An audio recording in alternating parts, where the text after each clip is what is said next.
என்னோட தொகுதிக்கு நான் எம்எல்ஏ தானே.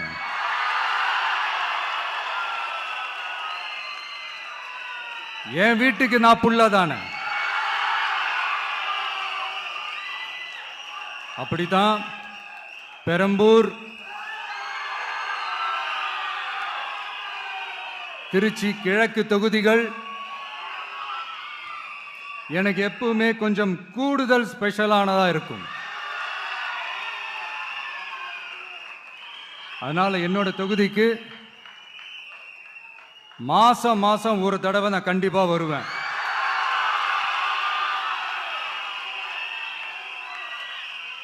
அதோட நீங்களும் என்ன சந்திக்கலாம்.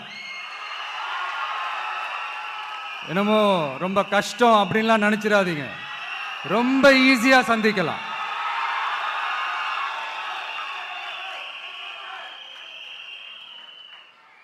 உங்க தேவைகளை நான் கேட்காமலே செஞ்சு கொடுப்பேன்.